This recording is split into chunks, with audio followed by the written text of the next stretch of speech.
தினமலர் நேயர்களுக்கு வணக்கம். உரைகள் நிகழ்ச்சிக்கு வரவேற்கிறோம்.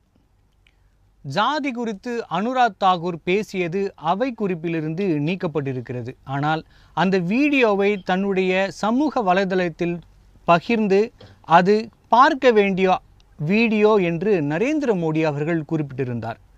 அது அவையின் உரிமைக்கு எதிரானது என்று முன்னாள் பஞ்சாப் முதல்வர் ஓம் பிர்லாவுக்கு கடிதம் கொடுத்து அதன் மீது நடவடிக்கை எடுக்க வேண்டும் என்ற கோரிக்கையை வைத்திருக்கிறார். முன்னதாக இந்த ஜாதி குறித்தான பேச்சு தீவிரமாக அலசி கொண்டிருக்கிற நிலையில் பிரதமரின் இந்த வீடியோ பகிர்வானது மற்றும் ஒரு சர்ச்சையை கிளப்பியிருக்கிறது. அதை குறித்து தான் இன்றைய உரைகள் பேச இருக்கிறது.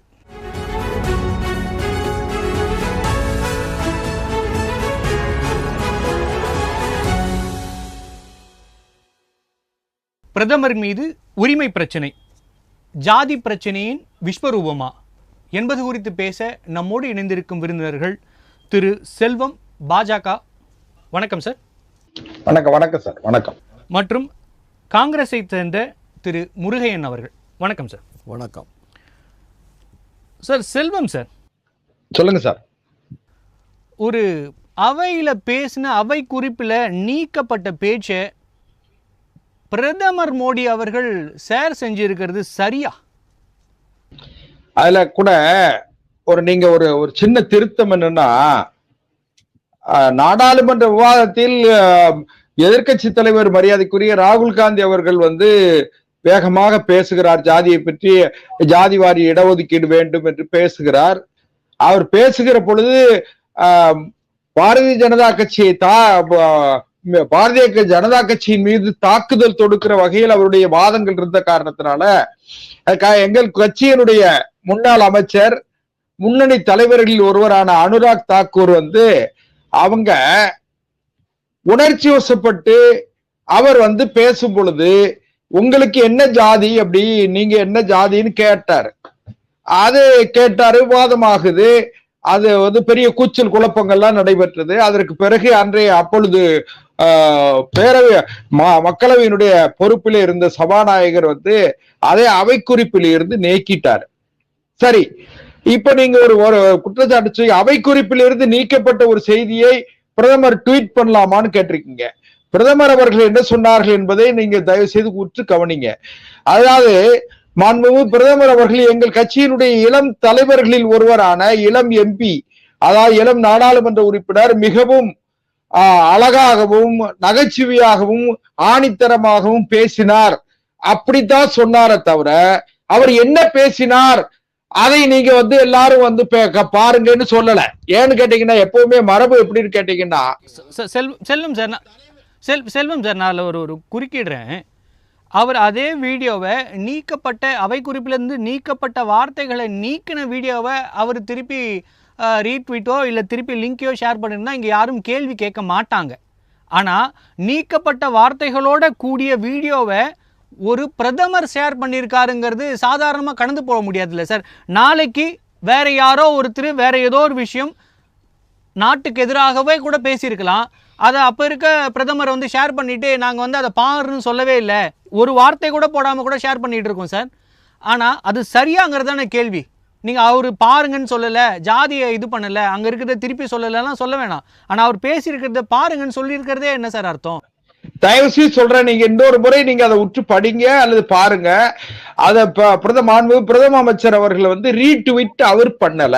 அவர் அவருடைய ட்விட்டர்ல எக்ஸ் தளத்துல என்ன சொல்லியிருக்காருன்னா, எங்களுடைய இளம் எம்பி, எங்களுடைய தளபதியாக இருக்கிற எங்கள் கட்சியினுடைய முன்னணி தலைவர்களில் ஒருவராக இருக்கிற இளம் எம்பி அனுராக் தாக்கூர் மிக சாதுரியமாக நகைச்சுவை கலந்து எல்லோருக்கும் புரிகிற மாதிரி பேசினாரு அப்படின்னு சொன்னாரே தவிர அவர் ட்வீட்டும் பண்ணல. அவர் என்ன பேசினாரு, ஜாதியை பேசியது சரிதான்னு சொல்லி பிரதமர் பேசவும் இல்லை. ஒன்ஸ் ஃபார் ஆல் அவை குறிப்பில் இருந்து நீக்கிய பிறகு அது சர்ச்சைக்குரிய விஷயமே கிடையாது. இன்னொரு சின்ன விஷயம் என்னன்னு கேட்டீங்கன்னா, என்ன சார் இது, தேர்தல் முடிஞ்சு போச்சு, ஜாதி ஜாதி ஜாதின்னு சொல்லிட்டு இருக்கு. எல்லா ஜாதியும், அதாவது எல்லோரும் இந்நாட்டு மன்னர்கள், எல்லோரும் இந்நாட்டு மக்கள்ங்கிற மனநிலைக்கு வாங்க. கேட்டா அந்த ஜாதி இந்த ஜாதி. நான் இன்னும் ஒண்ணு சொல்றேன், 1947 சுதந்திரம் பெற்ற காலத்துல இருந்து இதுவரை 60 ஆண்டு காலம் காங்கிரஸ் கட்சி தான் ஆட்சி அதிகாரத்துல இருந்தது. ஆனால் இப்ப இடைக்காலத்துல ஒரு 17 ஆண்டு காலம் பாரதிய ஜனதா கட்சி உள்ளிட்ட கட்சிகள் எல்லாம் ஆட்சி அதிகாரத்துல இருந்தோம், இன்னைக்கு இருந்துகிட்டு இருக்கோம். இப்போ 3வது முறையா மரியாதைக்குரிய பிரதமர் நரேந்திர மோடி அவர்கள் இந்தியாவினுடைய தலைமை அமைச்சராக வந்திருக்காங்க. அதே நேரத்துல 60 ஆண்டு காலம் நீங்கள் செய்ய தவறியதை மீண்டும் மீண்டும் ஜாதி ஜாதி ஜாதின்னு சொல்லி ஜாதிவாரி கணக்கெடுப்பு நீங்க ஏன் நடத்தல?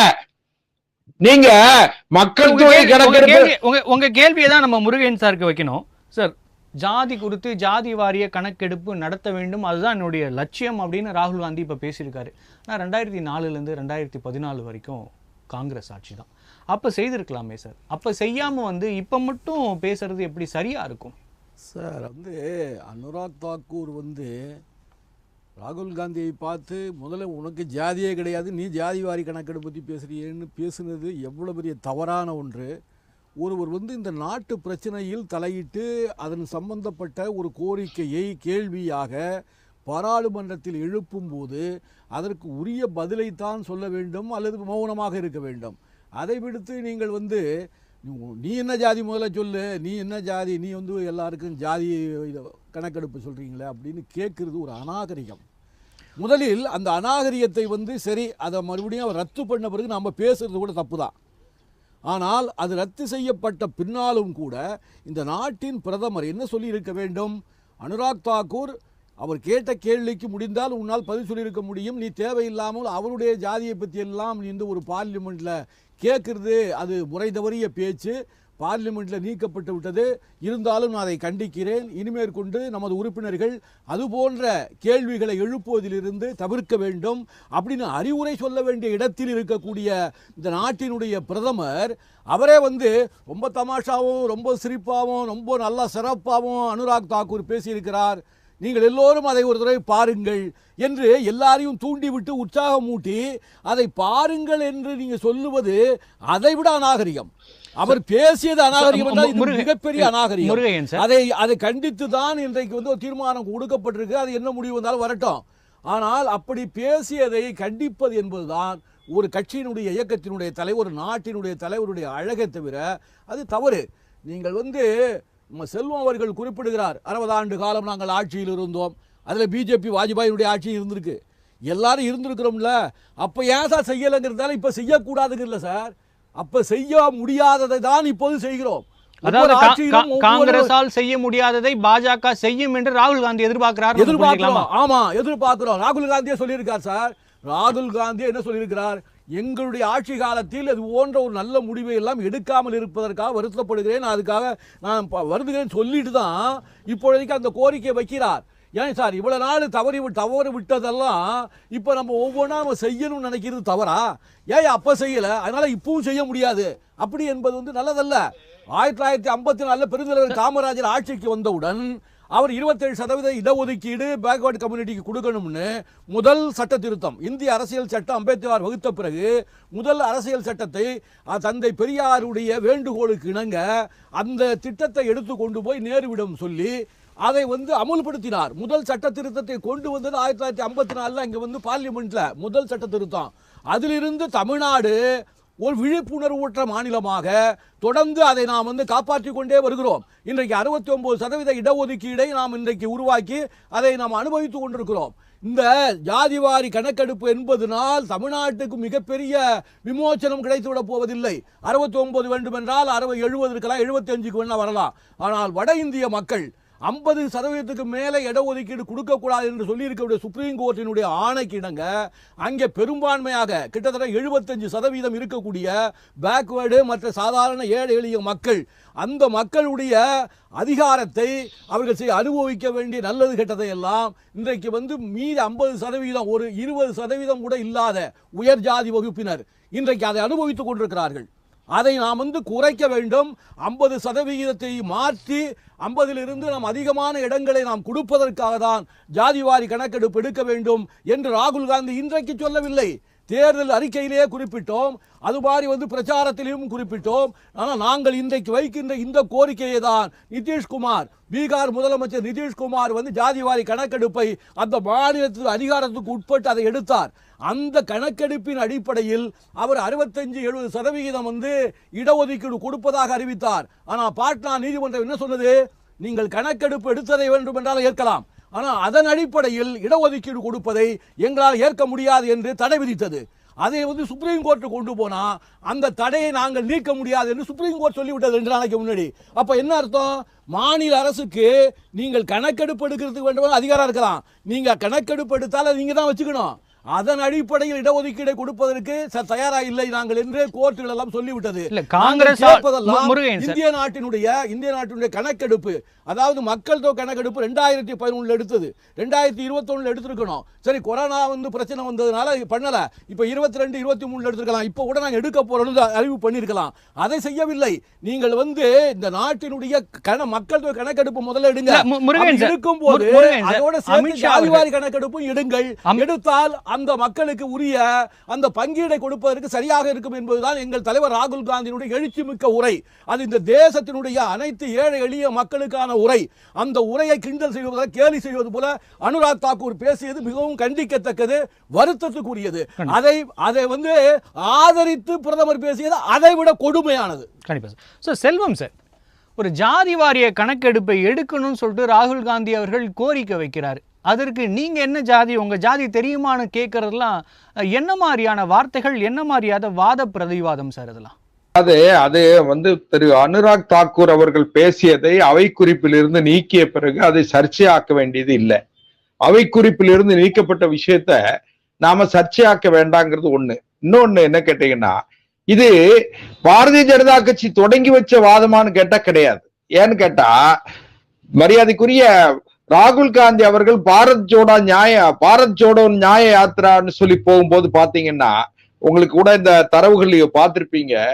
ஒரு சிவபிரசாத்ங்கிற ஒரு பத்திரிகையாளரை பார்த்து, நீ சிவபிரசாத் தானே, உன்னுடைய முதலாளி எஸ்சியா எஸ்டியா பிசியா இப்படிலாம் கேட்டவர் யாருன்னு கேட்டா மரியாதைக்குரிய ராகுல் காந்தி. அதை விட முக்கியம் என்னன்னு கேட்டீங்கன்னா, செல்வம் சார் நான் அதை மறுக்கல. ஆனா ஒரு அவைக்கு வெளியில பேசுறதுக்கும் அவை மாண்புன்னு ஒண்ணு இருக்கு, அதை பேசுறதுக்குமான வித்தியாசம் இருக்குல்ல சார். பிரச்சார கூட்டங்கள்ல பேசப்படுகிற அநாகரிகமான வார்த்தைகளோ இல்ல நீங்க மற்ற கட்சிக்காரங்க முன்னாடி பேசுறதோ ஒன்னாயிடுமா சார்? இதுக்கு அதுக்கும் சரியா ஆகுமா சார்? இல்ல கேளுங்க சார். அதாவது திரு ராகுல் காந்தி அவர்கள் அவைக்கு வெளியே, அதாவது பொது இடங்கள்ல மோடின்னு சொன்னாலே மோடி என்கிறவர்களே திருடர்கள் என்கிற மாதிரி அவரு பேசி அது சர்ச்சையாகி வழக்குகள் நடந்து அவருடைய பதவி நீக்கம் செய்யப்பட்டு அதெல்லாம் நடந்தது. ஏன்னு கேட்டீங்கன்னா, ஒரு இளம் எம்பிக்கள் இடத்துல நீங்க பெரிய அளவுல ஒரு ஆத்திரத்தோடு இளம் எம்பிக்கள் உணர்ச்சி வசப்பட்டு பேசி விடுவதும், அதற்கு பிறகு மூத்த அதாவது அவையினுடைய மரபு அவையாக நாடாளுமன்றம் அல்லது சட்டமன்றங்கள்ல அவங்க மூத்த தலைவர்களோ அல்லது அந்த அவையினுடைய தலைவர்களோ அதை நீக்கிறது அல்லது திரும்ப பெறுறது, இப்படி எல்லாம் நடக்கிறது வழக்கம்தான். இத ஒரு பெரிய சர்ச்சையாக்க வேண்டும். கண்டிக்கத்தக்கதுன்னு வார்த்தையை உங்க வாயிலிருந்து வரலையே சார்? வேண்டியதில்லைங்க, கண்டிக்க வேண்டியதில்லை. ஏன்னு கேட்டீங்கன்னா, நாடாளுமன்றத்துல சபாநாயகர் இதை அவை குறிப்புல இருந்து நீக்கிட்டாரு. அதுக்கு பிறகு அதையே முடியுது. செல்வம் சார், நம்ம அதை புரிஞ்சுக்க முடியுது. ஆனா இதை பேசின அனுராக் தாக்கூர் வருத்தமோ மன்னிப்போ தெரிவிக்கவில்லையே சார். அப்ப நான் ஆத்திரத்துல பேசிட்டேன், நான் தவறா பேசிட்டேங்கிற ஒரு பொறுப்புணர்வு இருக்கணும்ல சார்? அது கூட கிடையாது. இல்ல நீங்க ஆனா பேசினவங்க தன்னுடைய தவற உணர்ந்திருக்கலாம் இல்லையா? நான் ஒரே ஒரு விஷயம் சொல்றேன். இது காங்கிரஸ் கட்சியை சார்ந்த நாடாளுமன்ற உறுப்பினர்கள் மிக கடுமையான வார்த்தைகளால் பேசியிருக்காங்க. நம்முடைய ஜோதிமணி அம்மா இருக்காங்களே, கரூர் நாடாளுமன்ற உறுப்பினர், அவங்க எல்லாம் கூட கடந்த 17வது நாடாளுமன்றத்தில் உறுப்பினர். செல்வம் சார் இல்ல செல்வம் சார், நம்ம காங்கிரஸ் அப்படி பேசியிருக்கு, மற்ற கட்சிகள் அப்படி பேசியிருக்குங்கிறத நம்ம மறுக்கிறதுக்கு இல்ல, எல்லாம் ஆவணபூர்வமாக இருக்கிறது. ஆனா அதற்காக பிஜேபியும் பேசணும்னா அப்புறம் எதுக்கு சார் பிஜேபி? இல்ல நான் ஒண்ணு கேளுங்க, சரியா போச்சுங்கிற மாதிரி பேசுனீங்கன்னா அது எப்படி சார் சரியா வரும்? பொறுப்பாக வேண்டியவர்கள் இல்லையா இவர்கள்? நெறியாளர் அவர்களுக்கு ஒரு பணிவான வேண்டுகோள், இது அவை குறிப்பில் இருந்து நீக்கப்பட்டு விட்டது. அவை அதை ஏற்றுக்கொள்ளவில்லை. அவருடைய பேச்சை அவை குறிப்பில் இருந்து நீக்கப்பட்ட பிறகு அதை இவர்கள் சர்ச்சையாக்கி, இவங்க தேர்தல் காலத்திலே கேளுங்க சார், ஒரு அனுமதிங்க. தேர்தல் காலத்துல என்ன பண்ணாங்கன்னா, ஏதோ இவர்கள் தான் சிறுபான்மை மக்களுக்கு ஆதரவாக இருப்பதை போலவும், பாரதிய ஜனதா கட்சி ராமர் ராமர் ராமர் என்று நாங்கள் எல்லாம் ராமரையே கொண்டாடுவது போலவும், இந்து மக்களுடைய ஒட்டுமொத்த அடையாளமாக பிஜேபி இருப்பதாகவும், அல்லது பிஜேபியோடு இந்து மக்கள் மட்டும்தான் இருக்கிறார்கள் என்பதை போலலாம் இவங்க எல்லாம் பேசி ஒரு சித்தரிச்சாங்க. அதே வேலையை இன்னும் தொடர்ந்து செஞ்சாங்கன்னா இவர்கள் மக்களால் நிராகரிக்கப்படுவார்கள். மக்களால் இவர்கள் என்ன பண்ணுவாங்க, புறக்கணிக்கப்படுவார்கள். அதனால என்ன கேட்டீங்கன்னா, இத பேச வேண்டியதில்லை. இப்போ திரு ராகுல் காந்தி அவர்கள் ஒரு அரசாங்கத்திற்கு ரெண்டு பேர் மிக முக்கியமானவர்கள். ஒன்று ஆளுங்கட்சியினுடைய தலைவர் பிரதமர், இன்னொருவர் எதிர்கட்சியினுடைய தலைவர் யாரோ அவங்க. அந்த ரெண்டு பேருமே ரொம்ப சரியா இருக்கணும். இதை விட்டுட்டு எதிர்கட்சியாக இருப்பது வேறு, எதிரி கட்சியாக இருப்பது வேறு. நாடாளுமன்றத்துல புபேஷ் குப்தாவும் இந்திரா காந்தி அம்மாவும் கடுமையா மோதி இருக்காங்க. இந்திரஜித் குப்தாவும் இந்திரா காந்தி அம்மாவும் கடுமையா மோதி இருக்காங்க. அதே போலவே மொரார்ஜி தேசாயும் அம்மையார் இந்திரா காந்தியுமே கடுமையாக மோதி இருக்கிறார்கள். ஆனாலும் கூட நாடாளுமன்ற மரபுகளை அவர்கள் ஒருவருக்கு ஒருவர் மீறியது கிடையாது. இப்ப சமீப நாட்கள்ல காங்கிரஸ் கட்சி ஆட்சி அதிகாரத்துக்கு வர முடியலன்னு தெரிஞ்சதுனால அவங்க என்ன பண்றாங்கன்னா, வக்கரமாக, அதாவது மிக கடுமையாக ஒருமையில தாக்குதல் நடத்துவது, பிரதமரை தனிப்பட்ட முறையில தாக்குதல் நடத்துவது, இதையெல்லாம் செய்யறாங்க. ஏன்னு கேட்டீங்கன்னா, பிரதமர் என்னமோ அவரு பயாலஜிக்கல் சைல்டு இல்ல, நான் அதாவது இயற்கை கடவுளால் படைக்கப்பட்டவன், கடவுளால் படைக்கப்பட்டவன், தாய் தந்தையால் உருவாக்கப்பட்டவன் இல்லை. முருகையன் சார், இப்ப இந்த ஜாதி ரீதியான விவாதத்தை தொடங்கி வைத்தவரே ராகுல் காந்தி அவர்கள் தான். இங்க ஜாதி ரீதியான கணக்கெடுப்பு வேண்டும் அப்படின்னு கேட்டதற்காக அனுராக் தாக்கூர் பதிலளித்ததாக இங்க நம்ப வைக்கப்படுகிறது. ஆனா உண்மையில் அவர் எதற்கு பதிலளித்தார்னா, நீங்க அந்த பட்ஜெட் ரெடி பண்றப்ப அந்த அல்வா கிண்டர் இடத்துல இருந்த ஜாதிகள்லாம் என்ன, இங்க ஏன் மைனாரிட்டி இல்லை அப்படின்னு அந்த கேட்ட கேள்விக்கு தான் அனுராக் தாக்கூர் அவர்கள் திருப்பி கேட்டார். அப்ப பரம்பரையா நீங்களே தலைவராக இருந்து வரீங்க, அப்போ உங்க ஜாதி என்ன, அப்ப அந்த கட்சியில மற்ற சமூகத்திற்கு இடம் என்ன அப்படிங்கிற கேள்விக்காக தான் அந்த ஜாதி, உங்க ஜாதி என்னங்கிற கேள்வியை வச்சிருக்காரு. ஆனா அங்க இது மடைமாற்றி இவ ஜாதி ரீதியான கணக்கெடுப்பு கேட்டதற்கே இப்படி பேசிட்டாங்க அப்படின்னு மாத்தி விடுறது எப்படி சார்? நீங்க ராகுல் காந்தி என்ன ஜாதி என்பது இந்திய நாட்டு மக்களுக்கு தெரியும், எல்லோருக்கும் தெரியும். அவரே நான் ஒரு பூநூல் போட்ட பிராமின்னு ஒரு தடவை நீங்க இத்தாலிக்காரிக்கு பிறந்தவர் அடிக்கும் போது அவரே சொல்லியிருக்கிறார். முருகையன் சார், ஒரு ஜாதி, அந்த ஜாதியினுடைய பிரச்சனை இல்ல சார். இல்ல சார், முருகையன் சார் அவர் சொன்னது அதுதான். நீங்களே ஒரு பிராமணர், ஆனா நீங்க மத்தவங்க எங்க கட்சியில பிராமணர் இருக்காங்க இல்ல அப்படின்னு சொல்றீங்க. அப்ப இத்தனை வருஷமா ஒரு பிராமணர் கையிலே இந்த காங்கிரஸ் இருந்திருக்கிறதே இல்ல, இங்க ஏன் அப்படிங்கிற கேள்வியை தான் அவர் அதை வச்சிருக்காரு. அதனாலதான் நீங்க என்ன ஜாதின்னு கேட்டிருக்காரு. மக்கள் தேர்ந்தெடுத்து வந்த பிரதமர்கள் தான் அவர்கள் எல்லாம். யாரும் அவர் பிராமணன்கிற அடிப்படையில் மட்டுமே ஜவஹர்லால் நேருவோ இந்திரா காந்தியோ ராஜீவ் காந்தியோ வந்து விடவில்லை. மக்கள் அனைவரும் ஒருங்கிணைந்து ஓட்டு போட்டு இந்த நாட்டுக்கு இவர்கள் ஆற்றிய பணிக்காக 10 ஆண்டு காலம் சிறையில் நேரு பிரதமர் மோடி மக்களால் தேர்ந்தெடுக்கப்படாம யாரால தேர்ந்தெடுக்கப்பட்டாரு? என்னங்க பேச்சு சார்? இப்போ ஆளுவது பிராமினா இல்லையாங்கிறதுல இங்க பேச்சு இல்ல. அது யாரால அந்த பேச்சு ஆரம்பித்து வைத்தவர் வாஜ்பாய் யாரு, அத்வானி யாரு? இல்ல சார், ராகுல் காந்தி அவர்கள் தான் அந்த பேச்சு ஆரம்பிச்சு வைக்கிறார். இந்த அல்வா கிண்டர் வைக்கல சார். இல்ல நீங்க சொல்றது தவறு. அந்த சார், நீங்க இதுவரையில் வீழ்த்தப்பட்டு கிடக்கிற வட இந்தியாவிலே நீங்கள் நாமெல்லாம் உயர்ந்த ஜாதி என்ற பெயரை சொல்லி அவர்கள் அனுபவிக்க வேண்டிய நல்லது எல்லாம் அவர்களை ஏமாற்றி கொண்டு இவர்கள் அனுபவித்துக் கொண்டிருக்கிறார்கள். ஒரு 10-15% மட்டும் இருக்கக்கூடிய உயர் ஜாதி வகுப்பினர் அவர்கள் புத்திசாலித்தனமாக நீங்களெல்லாம் நம்ம மாதிரி தாங்க, நீங்களாம் என் ஆள் தாங்க அப்படிம்பா. ஆனால் சாப்பாட்டுக்கு வழி இருக்காது. அங்கே டென்ட் அடிச்சுக்கிட்டு இருப்பான், குடியிருப்பான். அவன் வாழ்க்கையில் எந்த முன்னேற்றத்தை அடைய முடியாது. கல்வியிலையோ சுகாதாரத்திலேயோ பொருளாதாரத்திலேயோ முன்னுக்கு வந்திருக்க மாட்டான். ஆனால் ஜாதி பறை கேளுங்க, நாங்கள் உயர்ந்த ஜாதிங்க அப்படிம்பா. அதுதான் வடநாட்டுக்கும் தென்னாட்டுக்கும் இருக்கக்கூடிய விஷயம். இங்கே அப்படி இல்லை. பேக்வர்டு கம்யூனிட்டிப்பான், அவன் கிட்ட 5 கோடி சொத்து வச்சிருப்பான். கல்வியில படிச்சிருப்பான், கலெக்டராக இருப்பான், பெரிய அதிகாரியா இருப்பான். இங்க வந்துங்க ஓரளவுக்கு பின்தங்கிய மக்கள் இன்றைக்கு 50 ஆண்டு காலமாக கொஞ்சம் கொஞ்சமாக வளர்ந்து இன்றைக்கு உயர் ஜாதி வகுப்பினரை அடக்கி ஆளுகின்ற அளவுக்கு, உயர் ஜாதி வகுப்பினர் வந்து நம்மளை அடக்குனது போக அவர்களை அடக்குகின்ற அளவுக்கு இன்றைக்கு இங்கே முன்னேற்றம். ஆனா காங்கிரஸ் வந்து இன்னைக்கும் ஒரு ஜானுதாரி பிராமின் கையில தானே சார் இருக்கு. சார் காங்கிரஸ் கூட அந்த பிராமண இயக்கத்தினுடைய ஒரு பெரிய கட்டமைப்புல தான் சார் அது இயங்கிக் கொண்டிருந்தது. அதை மாற்றி அமைக்க வேண்டும் என்பதுதான் இன்றைக்கு ராகுல் காந்தியினுடைய எண்ணம், திட்டம். அந்த உயர் ஜாதி வகுப்பினர் கையிலே ஒன்று முடங்கி கிடப்பதை அவர் ஏற்கவில்லை. தான் எல்லோருக்கும் சமமானவனாக, எல்லோருக்கும் உரிமை உள்ளவனாக ஆக்க வேண்டும் என்று நினைக்கிறார். Sir Murugan sir K plan சொல்லிட்டு ஒண்ணு கொண்டு வந்தாரு காமராஜர். அவர் என்ன பண்ணார் முதல்லன்னா, அதற்கு முன்னோடியாக என்னுடைய பதவியை ராஜினாமா செய்துவிட்டு செய்கிறேன்னாரு. அப்படியான பாரம்பரியம் மிக்க ஒரு காங்கிரஸ்ல இருந்து ஒருத்தர் சொல்றாரு, இந்த ஓசி அதாவது உயர் ஜாதி வகுப்பினர் வந்து தலைமை பதவிகள்ல இருக்கக்கூடாதுன்றாரு. அப்ப ராகுல் காந்தி யாரு சார்? தான் செய்து சார் ராகுல் காந்தி தலைவராக இருக்கணும்னு எவ்வளவு நேரம் ஆகும்? ஏன் அவர் வந்து எதுக்கு ஒரு தலித்தை உண்ணாந்து எதுக்கு போட்டிருக்காங்க? அப்படி இல்ல சார், அது யார் கையில் அது இருக்கிறது என்று எல்லாருக்குமே தெரியும். சொல்ல முடியாது சார். ஆனா எதிர்க்கட்சி தலைவராக ஏன் ஒரு சரி நான் எதிர்க்க கேள்வி வைக்கிறேன் சார். இன்னைக்கு மோடி வந்து பேக்வர்ட் கம்யூனிட்டி சொல்றாருல, அவர் நினைத்ததுதான் இங்க செயலாக்கம் ஆகுதா? இல்ல, பிராமண ஜாதியினுடைய ஆதிக்கத்தில் இருக்கக்கூடிய RSS என்ன நினைக்கிறதோ, என்ன அவர் செயல்படுத்த நினைக்கிறார்களோ அதுதான் இன்றைக்கு செயலாக்கம் செய்யப்படுகிறது தவிர, மோடியே நினைத்தாலும் கூட அவர் நினைக்கிற சிந்தனைகள் வந்து அங்கே செயலாக்கப்பட முடியாது. அது மாதிரி வந்துங்க மக்கள் ஆதரவு, இன்னைக்கு மோடிக்கு அடுத்தபடியாக மக்கள் ஆதரவு அதிகமாக இருப்பதாக எல்லா இதுலேயும் டேட்டாவும் காட்டுதில்லை சார். ராகுல் காந்திக்கு மக்கள் ஆதரவு இல்லை என்ற காரணத்தினாலேயா அவர் பிராமின்கிறதுனாலே வந்து மக்கள் ஆதரவு கொடுக்குறாங்க? இல்லை, மக்களுடைய பிரச்சனைகளை எடுத்து பேசக்கூடிய ஆற்றல் மிக்க தலைவராக ராகுல் காந்தி இருப்பதனால் அவருக்கு மக்கள் ஆதரவு இருக்கிறது. அதனால் அவர் பிராமண இனத்துக்காக அவர் பேசவில்லையே.